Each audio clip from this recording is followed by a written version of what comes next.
Jamaah yang dimuliakan Allah, kalau kita berbicara tentang baginda Nabi Shallallahu Alaihi Wasallam, maka kita sedang membicarakan tentang sesosok manusia yang paling mulia di atas muka bumi ini.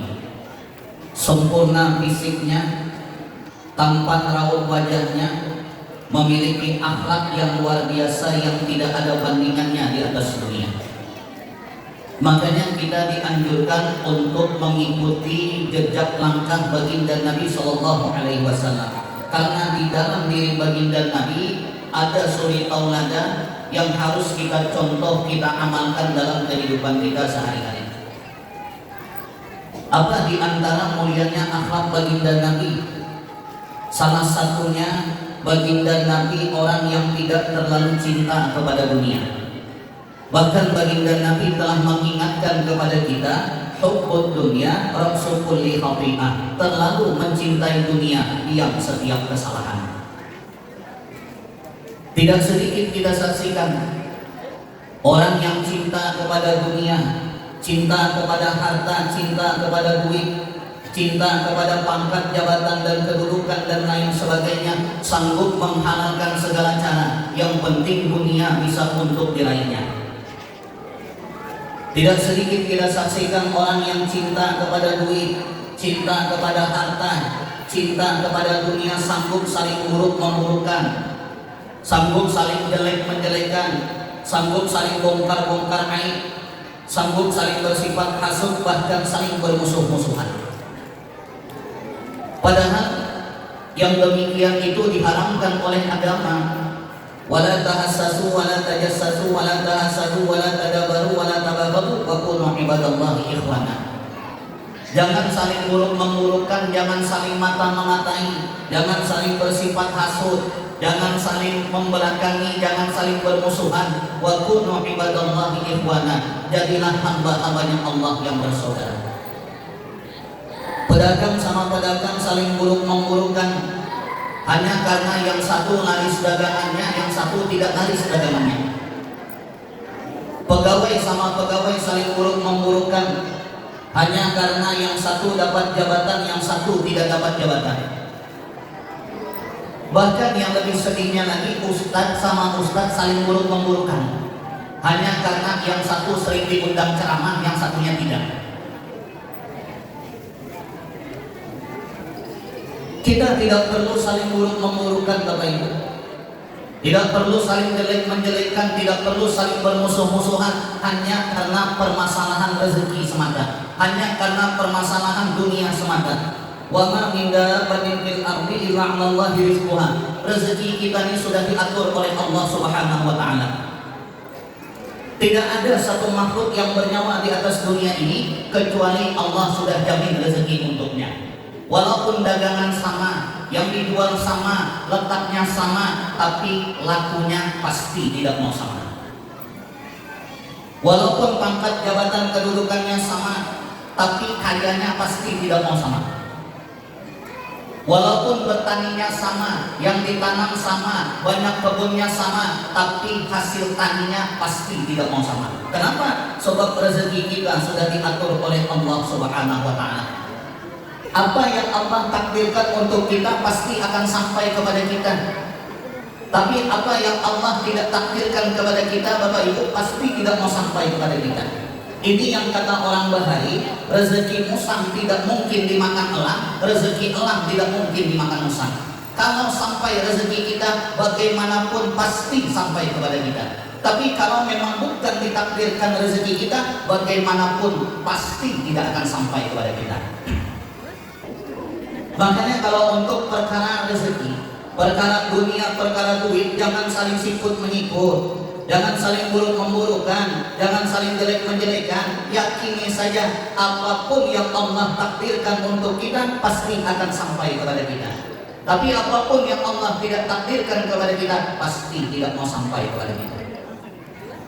Tidak sedikit Bapak Ibu kita saksikan orang yang demi dunia sanggup memutuskan tali hubungan silaturahim. Padahal kan memutuskan tali hubungan silaturahmi itu haram hukumnya. La yadkhulul jannah qati'ur rahim, tidak masuk ke dalam surga orang yang memutuskan tali hubungan silaturahim. Bahkan yang lebih sedihnya lagi, bukan hanya putus hubungan silaturahim dengan orang lain, dengan saudara kandung sendiri, putus hubungan silaturahim hanya karena masalah harta warisan. Ini juga saya sudah ketemu, ada orang tinggal 2 beradik saja lagi, tidak ada yang lain, cuma 2 beradik saja lagi Pak. Meninggal orang tuanya, punya harta warisan, tidaklah banyak harta warisan, tidak banyak Pak, 1,8 miliar.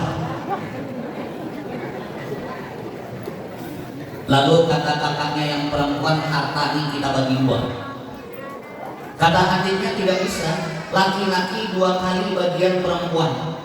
Akhirnya bertengkar. Diteleponlah saya datang ke rumahnya. Lalu kata saya, apa masalahnya Ustaz? Ini harta, kata kakak saya mau dibagi 2. Padahal kan dalam ilmu waris Ustaz, laki-laki 2 kali bagian perempuan. Kata saya betul.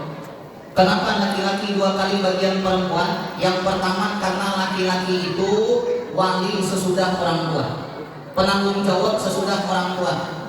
Yang kedua alasannya karena laki-laki itu wajib menafkahi anak dan istrinya. Istri tidak wajib menafkahi suami dan anaknya.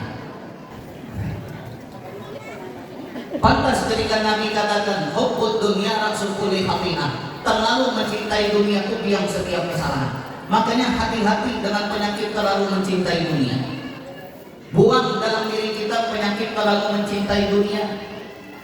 Bagaimana caranya agar hati ini tidak terlalu cinta kepada dunia? Yang pertama, yakini bahwasanya dunia ini tidak selamanya milik kita. Wa mal hayatud dunya illa mata'ul ghurur. Kehidupan dunia ini hanyalah kesenangan yang menipu saja.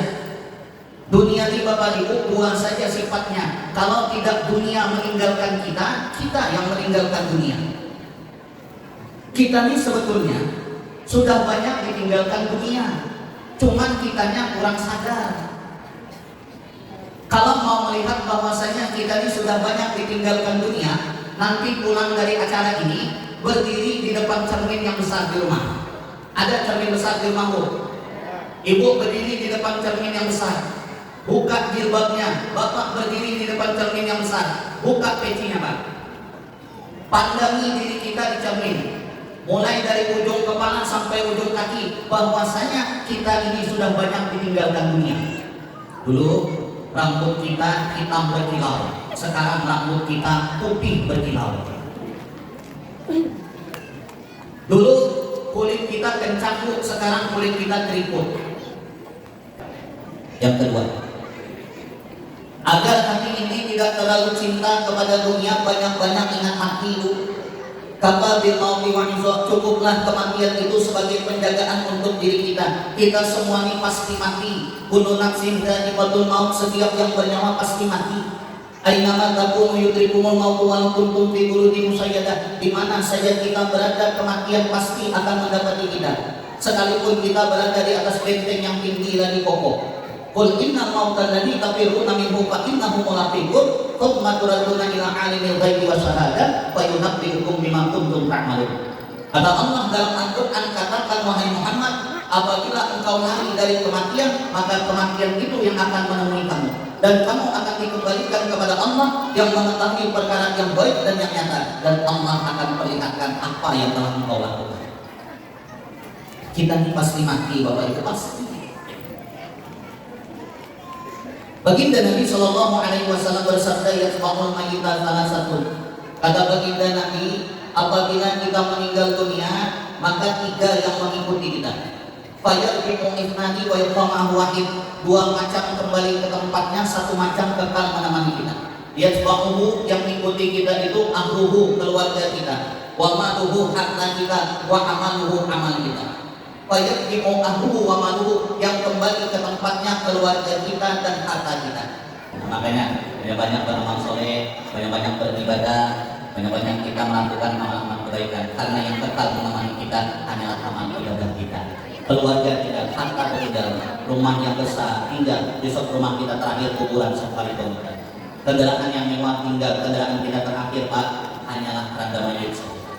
Baju, pangkat, jabatan, kedudukan tinggal semua.